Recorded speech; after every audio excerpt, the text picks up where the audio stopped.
저희 어머니가 저보고 하시던 말씀이 기억이 납니다. 이 목사는 얼굴 표정이 너무 굳어있다. 좀 웃어라. 그렇게 말씀을 하시면서 거울 보고 웃는 연습을 하라고 그러시더라고요. 그래서 다른 사람들에게, 교인들에게 얼굴이 좀 부드럽고 순하게 좋게 보여야 되는 거지, 그렇게 얼굴이 굳어가지고 딱딱해서 교인들에게 좋은 인상을 줄 수가 없다. 그렇게 말씀하셨던 것을 지금도 기억을 합니다. 근데 그런 말을 들으면서 제 마음속에 들었던 마음이 뭐냐 하면, 목사라고 하는 직업이 다른 사람들에게 좋게 보이려고 하는 것이 아니라고 하는 사실을 제 마음속에 확신하고 있습니다. 내가 사람에게 좋게 하랴 하나님께 좋게 하랴, 내가 사람의 말을 들으랴 하나님의 말을 들으랴, 사람의 말을 듣는다면 하나님의 종이 아니리로다. 목회자는 사람의 말을 듣는 사람이 아니라 하나님의 말씀을 듣는 사람이라고 하는 것이죠. 그리고 사람의 말을 전하는 위치에 서 있는 존재가 아니라 하나님의 말씀을 전하는 위치에 서 있는 존재라고 하는 것입니다. 사람에게 잘 보이고 사람의 마음을 얻고 사람을 감동시키는 것이 아니라 하나님의 마음을 얻고 하나님께 잘 보이고 하나님을 감동시키는 삶을 사는 것이 제 마음속에는 옳다는 확신이 있었습니다. 아직도 제 얼굴 표정은 별로 부드럽지를 못한 것 같아요. 좀 굳어져 있는 그런 모습입니다. 근데 제가 목회를 처음 시작하면서 목회를 처음 시작하고 92년에 시작하고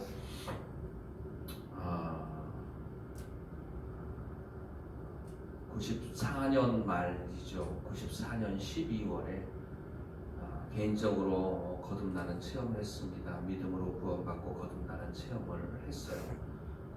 그리고 난 다음에 그 후로 1년 조금 더 지난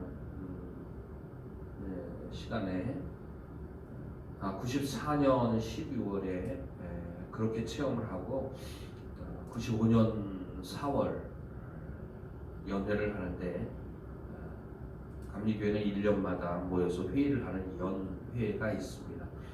그 연회 때에 목사 안수를 받았습니다. 거듭나고 예수 믿고 구원받고 거듭나고 한 4개월 5개월 남짓한 시간이 지나고 난 다음에 목사 안수를 받았어요. 지금도 그때를 생각하면 참 하나님을 알지도 못하고 믿음도 없이 또 구원받지도 못했고 구원의 확신도 없이 목사 안수 받았으면 어떻게 됐을까라고 하는 지금도 가슴이 철렁하고 안타깝던 그런 생각이 듭니다. 근데 그렇게 개인적으로 체험을 하고 난 이후로부터 제 마음속에는 그런 마음이 지금까지 있습니다. 사람들은 나에게 좋은 목사가 되라고 합니다. 그러나 내 마음속에는 내가 되고 싶은 건 바른 목사예요. 좋은 목사는 사람들에게 부드럽게 보이고 순하게 보이고 참으로 사람 마음에 들기는 하겠지만, 그러나 그것이 과연 하나님의 마음에 드는 것일까? 저는 사람들에게 좋은 인상을 남기는 좋은 목사가 되기를 원치 않습니다. 좋은 목사가 아니라 제가 되기를 원하는 건 바른 목사라고 하는 것이죠. 오늘 우리가 읽은 말씀에 이 두 선지자가 땅에 사는 자들을 괴롭게 한 거로 땅에 사는 자들이 그들의 죽음을 즐거워하고 기뻐하여 서로 예물을 보내리라 하더라. 하나님의 말씀을 바르게 전하다가 목숨을 잃은 하나님의 사람들이 오늘날까지 얼마나 많이 있는지, 또 하나님을 대적하는 사람들이 그들의 죽음을 즐거워하면서 서로 예물을 보내고 헤롯과 빌라도가 서로 원수지간처럼 지내다가 예수로 말미암아 서로가 친구가 되게 되는 그런 일들. 세상 사람들은 예수를 핍박하고 예수 믿는 자들을 핍박하고 복음을 회방하고 예수 그리스도의 일을 회방하는 일에 서로 갈라져 있다가도 다 하나가 되는 일들을 보게 됩니다. 그러면서 그렇게 그것을 즐거워하면서 함께 그렇게 핍박을 하는 그런 일들을 보게 되죠. 그러나 그렇게 한두 사람을 죽인다고 해서 하나님의 역사가 결코 중단되지는 않습니다. 계속해서 주님 앞에 모셔섰는 자들이 계속해서 내가 사람에게 좋게 하려 하나님께 좋게 하려 사람의 말을 듣는다면 내가 하나님의 종이 아니리로다 고백하는 사람들이 계속해서 나와지는 것을 보게 됩니다. 예수님께서 헤롯이 자기 동생 빌립의 아내인 헤로디아와 결혼을 했습니다. 이게 헤롯도 결혼을 했고 빌립도 결혼을 했는데 둘 다 이혼을 했어요. 헤롯도 이혼을 하고 빌립도 이혼을 했습니다. 근데 이 헤롯이 자기가 이혼을 하고 난 다음에 자기 동생과 이혼한 헤로디아와 결혼을 하게 되는 것을 봅니다. 그것을 세례 요한이 잘못된 일이라고 비판을 하게 되죠. 지적을 하게 되니까 결국에는 그 일 때문에 옥에 갇히게 되고 결국에는 죽임을 당하게 되는 목베어 죽임을 당하게 되는 일을 성경이 기록하고 있는 것을 보게 됩니다. 그런데 예수님께서 공생애를 시작하셨을 때에 사람들이 말하기를 죽은 요한이 다시 살아났다 이렇게 말하는 것을 보게 됩니다. 마가복음 6장 14절로 16절 말씀에 보면은 이에 예수의 이름이 드러난지라 헤롯왕이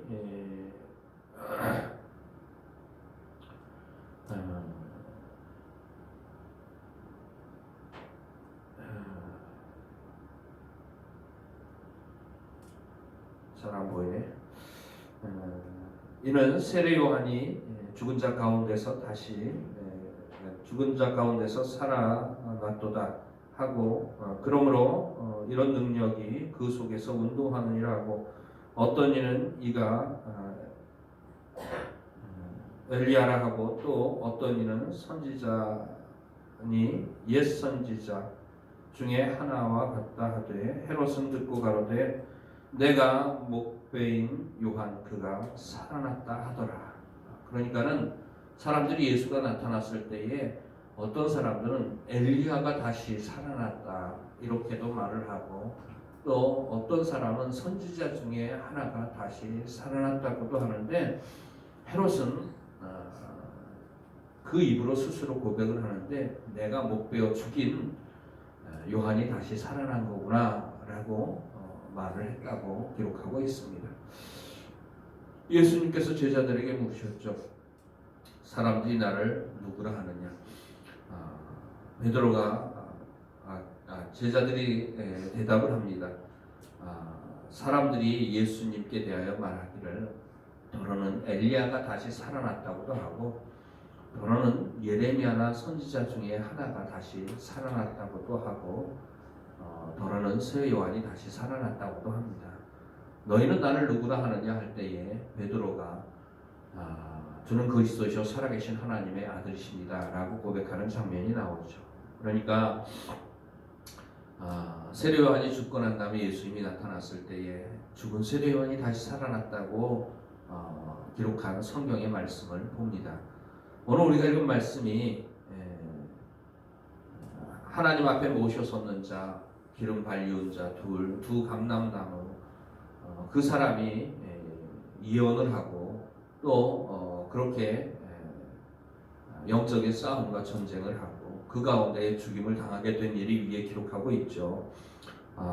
7절 말씀에 그들이 그 증언을 마칠 때 무정행으로부터 올라오는 짐승이 그들과 더불어 전쟁을 일으켜 그들을 이기고 그들을 죽일 터인즉 그들의 시체가 큰 성길에 있으리니 그 성은 영적으로 하면 소돔이라고도 하고 애굽이라고도 하니 곧 그들의 주께서 십자가에 못 박히신 곳이라.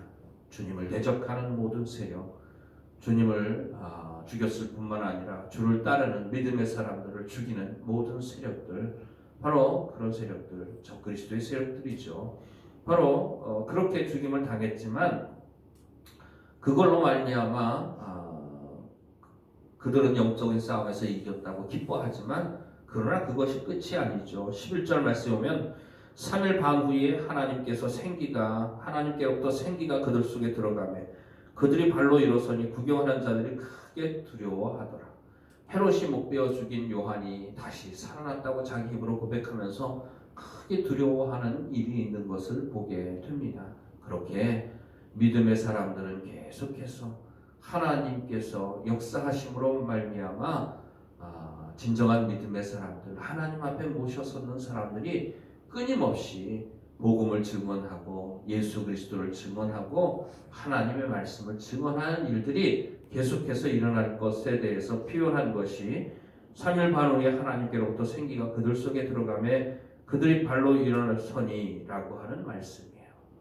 그러니까 아무리 칼로 죽이고 총으로 죽이고 돌로 쳐 죽이고 한다 할지라도 그러나 그런 진실된 믿음의 사람들의 입을 막을 수도 없고 복음의 역사를 절대로 막을 수도 없다고 하는 것입니다. 오늘날 많은 사람들이 수없이 많은 말들을 합니다.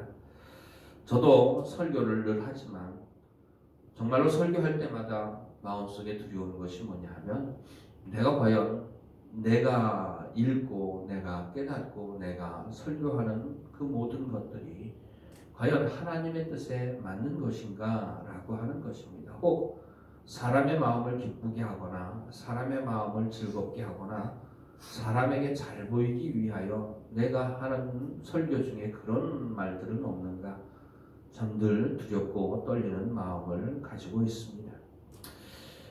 우리는 언제 어느 때 어느 곳에 있든지 하나님 앞에 모셔서는 자들입니다. 하나님 앞에 사는 자들이라고 하는 것이죠. 그러므로 우리는 오직 하나님의 뜻에 따라서 생각하고 말하고 행해야 하는 것입니다. 그것이 놀라운 역사를 일으킬 때도 있지만 그것이 큰 핍박으로 우리에게 되돌아올 수도 있습니다. 베드로가 하나님의 복음을 전했을 때에 그 말을 듣던 사람들이 마음에 찔렸습니다. 마음에 찔려 베드로에게 묻습니다. 그러면 우리가 어떻게 해야 구원을 얻으리까? 마음에 찔려서 그렇게 어떻게 하면 구원을 얻으리까 하는 그런 마음을 가지고 베드로에게 묻죠.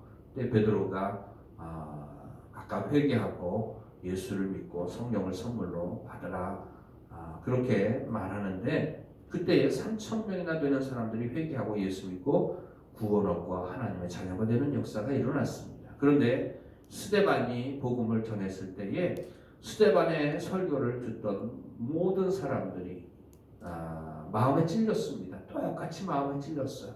그런데 그들이 한 행동은 그들이 마음에 찔려 일심으로 한 마음으로 듣던 모든 사람들이 같이 마음에 찔렸고 듣던 모든 사람들이 한 마음이 되었고 듣던 모든 사람들이 귀를 막고 일심으로 귀를 막고 달려들어 돌로 스데반을 치는 일들이 있게 된 것을 보게 됩니다. 그래서 스데반이 돌에 맞아 죽임을 당하게 되는 일이 있게 되죠. 근데 그 자리에 함께 했던 사람이 바로 바울입니다. 그들의 주동자가 바로 우리가 사도 바울이라고 알고 있던 그 바울입니다. 바울이 스데반의 죽음의 증인이 되었고 그것의 주동자가 되었죠. 네, 자기 앞에서 스데반이 죽어가면서 스데반이 고백했던 것을 바울도 들었어요. 주여 이 죄를 저들에게 돌리지 마옵소서.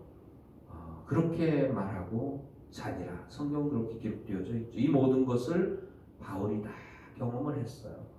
그러면서 스데반이 죽었는데 죽고 난 다음에 그 누군가의 죽음을 지켜본 그리고 스데반의 얼굴이 빛나는 광채가 나면서 스데반이 그렇게 고백했던 것이 예수 믿는 자를 핍박했던 바울의 마음속에 어느 한 구석인가 무엇인가 찜찜한 것으로 그런 경험으로 남아 있었을 거예요. 그때에 그 이후에 다메섹으로 가는 길에서 예수님을 만나게 되는 일이 있게 되고, 예수님을 만났을 때에 결국엔 굴복되어지는 그 모든 역사의 시작이 스데반의 죽음을 눈앞에 보게 된 그 사건. 그러면서 죽으면서도 얼굴이 빛나면서 자기들의 죄를 용서해달라고 하나님께 기도하는 스데반을 보면서 바울은 아마도 참 두렵고 떨리는 마음 한 구석에 있지 않았을까 하는 생각이 듭니다. 그렇게 스데반과 같은 사람들이 시대마다 있었고, 바울은 자기가 그렇게 될 거라고 생각 못했는데 바로 바울 또한 그 길을 걸어가게 되었다고 하는 것입니다. 예수 믿는다는 것 때문에 붙잡혀서 결국에는 목베어 죽임을 당하게 되는 그런 사람으로 바울이 바뀌고 변화되는 역사가 일어났다고 하는 것을 우리는 성경을 통해서 잘 알고 있죠.